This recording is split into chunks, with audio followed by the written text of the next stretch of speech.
O Banco do Vaticano é uma instituição que foi criada para que as ordens religiosas, as instituições católicas, não tivessem seu patrimônio em poder de outros bancos que poderiam usar esse patrimônio para investimentos não éticos, talvez investimentos em armas ou na indústria farmacêutica especulativa, e também para facilitar as transações econômicas nos países em que a igreja era perseguida. Non solo, il Vaticano ha moltissimi soldi che vengono fatti da donazioni, tipo l'obolo di San Pietro, o attraverso i guadagni che sono fatti dalla sua banca, i guadagni finanziari come lo IOR. Anche in questo caso questi soldi vengono gestiti in maniera secondo me piuttosto discutibile. L'obolo di San Pietro, per esempio, è una donazione che i fedeli di tutto il mondo fanno direttamente al Papa.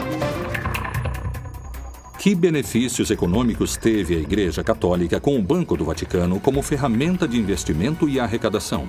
As riquezas do Vaticano também são investidas em empresas onde, por meio de estudos das redes bancárias, podemos ver que se realiza lavagem de dinheiro. Nella Banca Vaticana sono stati riciclati i soldi della mafia, come ha dimostrato il Tribunale di Roma.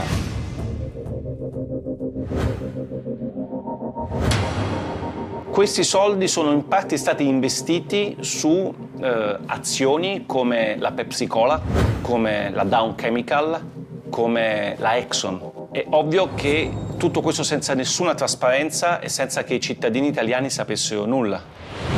Attraverso i canali della Banca Vaticana sono passati soldi per tangenti di corruzione ai partiti politici italiani di governo negli anni 80-90.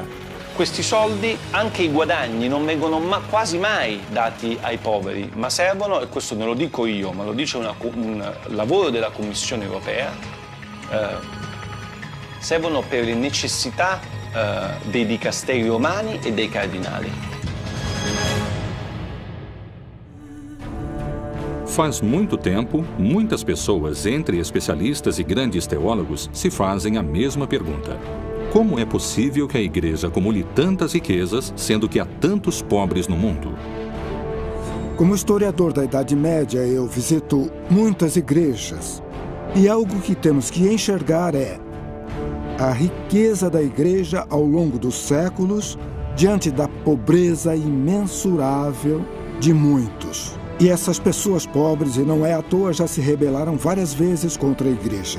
Quero acreditar que o Papa Francisco realmente vai mudar algo. La Conferenza Episcopale Italiana, che è la più importante del mondo, riceve direttamente dagli italiani quasi 1 miliardo di euro l'anno, che secondo le pubblicità che i vescovi fanno in televisione servirebbero ai poveri, agli ultimi, ai paesi del terzo mondo.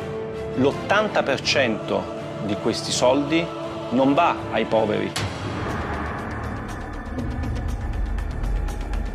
Seria possível terminar definitivamente com a pobreza se o Vaticano se desprendesse de toda essa riqueza que possui ao redor do mundo? Vender as propriedades da igreja para acabar com a pobreza do mundo seria útil, mas serviria só para disfarçar o problema, não é? Eu acho que o que o Francisco está fazendo é mudar a cultura. Isso significa fazer com que a situação, o ritmo de vida daqueles que têm mais poder no Vaticano seja mais discreto, mais exemplar. Só o que o Papa Francisco pediu foi que as estruturas da igreja fossem utilizadas para ajudar as pessoas. Come vorrei una chiesa povera e per i poveri.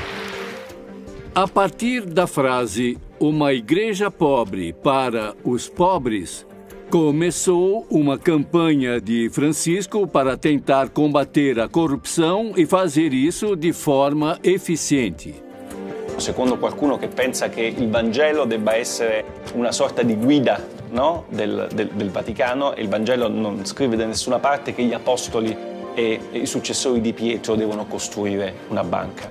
Temos que lembrar que a igreja é uma instituição que acabou se tornando algo enorme e é muito difícil conseguir controlar tantos grupos de influência dentro daquilo que é o Vaticano. This administration